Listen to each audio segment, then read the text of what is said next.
SIR খসড়ার শুনানির আগে এবার বিএলও অ্যাপে নতুন সংযোজন। 2002-এর তালিকায় ভোটারের নামে ভুল থাকলে তা যাচাই করে আন্ডারটেকিং দিতে হবে বিএলওকে। যাদের নামের বানান ভুল আছে তাদের আর শুনানিতে ডাকা হবে না। বানান যাচাই করে অ্যাপের নতুন ফিচারে আন্ডারটেকিং দিতে হবে বিএলওকে, জানানো হলো ভোট কর্মী ও বিএলও ঐক্যমঞ্চের তরফে।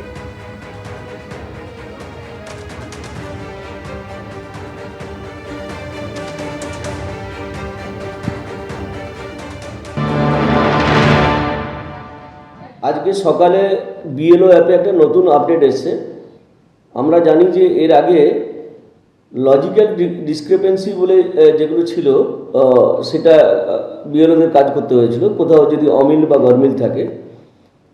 ওই অপশানটাকে একটু পাল্টে সেখানে দেওয়া হচ্ছে রিভেরিফাই লজিক্যাল ডিসক্রিপেন্সি।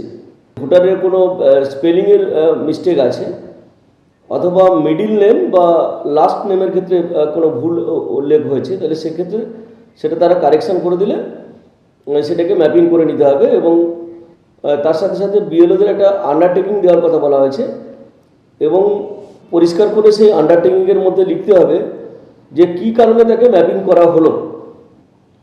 তার মানে এই যে 30 লক্ষ লোকের নাম যেগুলো আনম্যাপড হয়েছে আর কি, যাদেরকে 2002-এর সঙ্গে লিঙ্ক খুঁজে পাওয়া যায়নি, সেই লিঙ্কটা যদি হার্ড কপি পাওয়া যায়, সেই হার্ড কপি সহ সব কিছু কিন্তু তাদেরকে বিএলও অ্যাপে আপলোড করে দিতে হবে। মানে লজিক্যাল রিলেশনশিপের যে প্রুফ আছে সেই প্রুফটাও কিন্তু আপলোড করতে হবে।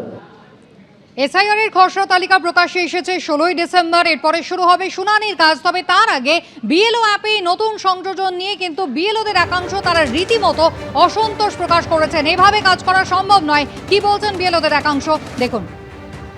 গত 11 তারিখ পর্যন্ত আমাদেরকে যা যা কাজ দিয়েছিল ইলেকশন কমিশন, আমরা কিন্তু সমস্ত কাজ আমরা একেবারে কমপ্লিট করেছি, আর কোনো কাজ ছিল না। হঠাৎ আজকে সকালবেলা দেখলাম যে বিএলও অ্যাপের একটা আপডেট ভার্সন দেওয়া হয়েছে, সেখানে দেখলাম আবার লজিক্যাল ডিসক্রিপেন্সিস দেওয়া হয়েছে।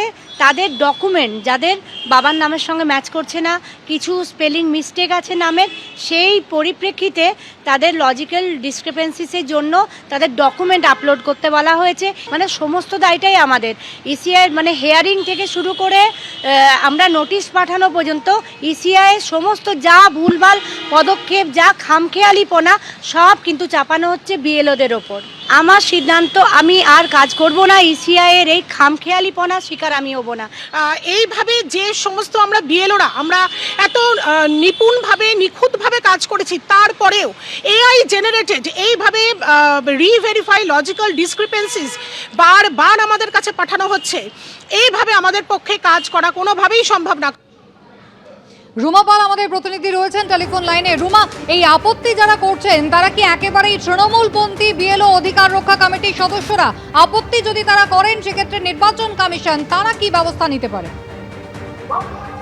দেখো, জানিয়ে রাখি, হ্যাঁ, বিএলও অধিকার রক্ষা কমিটি যারা কিন্তু একদম সিও দপ্তরের যে মূল ভবন তার উল্টো দিকে তারা কিন্তু এতদিন ধরে তারা অবস্থান করছেন এবং তাদের বক্তব্য তারা প্রত্যেক সদস্যই কিন্তু একের পর এক এই বিএলওর কাছ থেকে সরে দাঁড়ানোর সিদ্ধান্ত নিয়েছেন এবং তাদের বক্তব্য যে বিএলও অ্যাপে আবার এক নতুন সংযোজন হয়েছে, যেটা আরো একবার বলে দিই, রিভেরিফাই লজিক্যাল ডিসক্রিপেন্সিস, যেখানে বলা হচ্ছে যে বিএলওদের মুচলেখা দিয়ে আবার তথ্য আপলোড করতে হবে।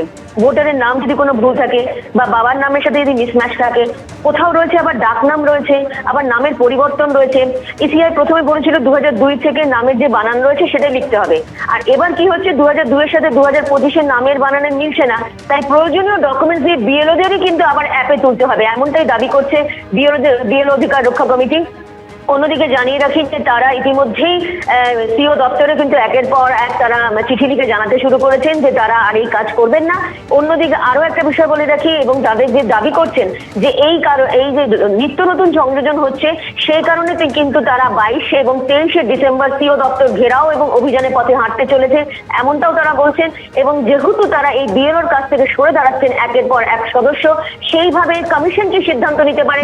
দেখো, কমিশন প্রথমেই বলেছে যে বিএলও কিন্তু কাজ করতেই হবে, সেক্ষেত্রে বিএলওরা যদি রুখে দাঁড়ায় যে তারা কাজ করবেন না, তারপর কি সিদ্ধান্ত হয় কমিশনের, এখন সেটাই দেখার।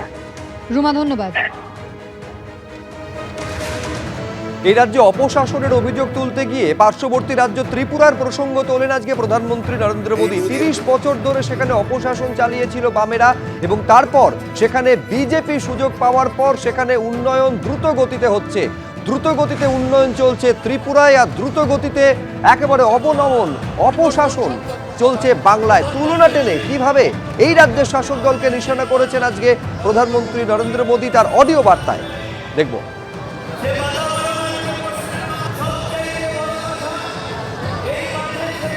हमारे बगल में त्रिपुरा देखिए, कम्युनिस्टों ने, लाल झंडे वालों ने, लेफ्टिस्टों ने 30 साल तक त्रिपुरा को बर्बाद कर दिया था।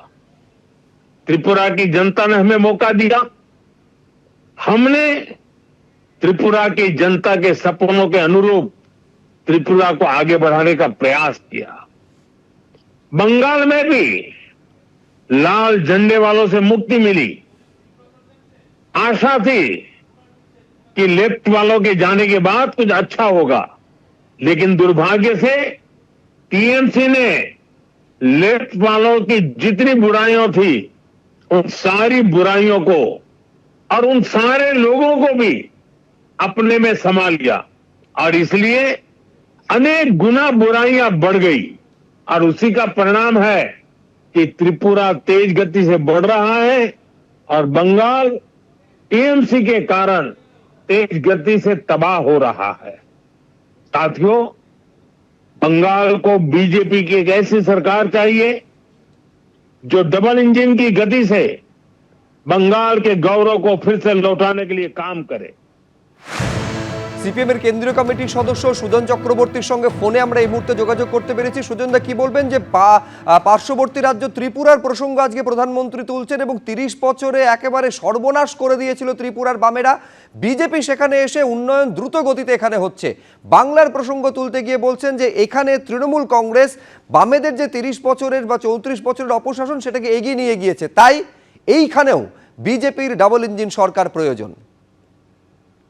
দেখুন, প্রধানমন্ত্রী আজকে পশ্চিমবাংলায় এসেছেন, ধরা পড়ে গেছেন বলে তাড়াহুড়ো করে উত্তর চব্বিশ পরগনা, নদিয়া, মতুয়া এলাকা সেখানে মিটিং করেছেন। মতুয়া মানুষের কাছে ওরা ধরা পড়ে গেছে যে 1,20,00,000 রোহিঙ্গা এবং বাংলাদেশি মুসলমান তারাবার নাম করে আসলে ভোটার লিস্টে গরিব মানুষ, আনডকুমেন্টেড সিটিজেন এবং মতুয়া তাদের নাম বাতিল করছে, ধরা পড়ে গেছেন। সেই বার্তা উনি দিতে এসেছেন, কিন্তু দেখে বুঝে আর বার্তাটা দিতে পারেননি। ওরা জানতে চাইছিল যারা 24 সালে ভোট দিয়ে শান্তনু ঠাকুরকে এমপি করেছে, মন্ত্রী করেছে বা এরকম, তারা কি 26-এ ভোট দিতে পারবে? প্রধানমন্ত্রী সেটা হ্যাঁ বলতে পারলেন না। প্রধানমন্ত্রী বরঞ্চ নাগরিকত্ব দেওয়ার কথা বলেছেন, কিন্তু এবার ভোটার তালিকার নামও কেটে নিচ্ছেন। কার্যত মানুষ আশাহত হয়েছে, ব্লাফ দিলেন, মানুষকে আরেকবার প্রতারণা করলেন এবং করে ত্রিপুরা পশ্চিমবাংলা টেনে এনে অনেক কথা বললেন। ত্রিপুরায় যা চলছে, পশ্চিমবাংলায় যা চলছে, তৃণমূলের শাসন আর বিজেপি শাসন একই রকম। এতদিন বলছিলেন বামেরা নেই, উল্লেখ করার দরকার হতো না। আজকে বোধহয় বুঝেছেন যে বামেদের রেলিভেন্সটাকে বাদ দিয়ে দেশ এগোতে পারে না, পশ্চিমবাংলা এগোতে পারে না, সেই কারণে আবার বামেদের কথা ওকে বলতে হয়েছে। তাহেরপুর মুখ্যমন্ত্রী তৃণমূলের পক্ষ থেকে সিপিআইএম এর বিরুদ্ধে যথেচ্ছ সোচ্চার থাকেন। হেরে গেছেন বলে 6 ঘন্টার মধ্যে ওসি বদলে দিয়েছিলেন। মুখ্যমন্ত্রী তৃণমূল, সিপিএম কে ভয় পেয়েছে, বোঝা যায়। প্রধানমন্ত্রী বিজেপি, তারাও যে সিপিএম কে ভয় পাচ্ছে এটা বোঝা যায়। আজকে উনি যে ইস্যুতে মানুষ শুনতে যায় সেই ইস্যুতে বলতে পারলেন না।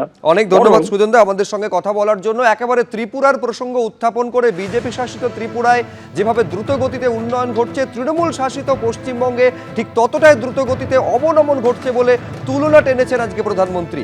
এর উত্তরে কুণাল ঘোষ কি বললেন দেখাবো। তফাৎটা হচ্ছে বাংলায় বামপন্থী জমানার থেকে অনেক ভালো সরকার দিচ্ছে মমতা বন্দ্যোপাধ্যায় তৃণমূল কংগ্রেস।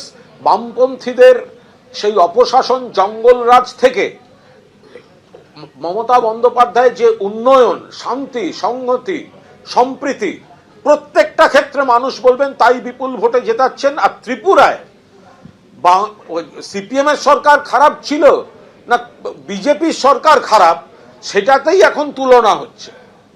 এবিপি আনন্দ, এগিয়ে থাকে, এগিয়ে রাখে।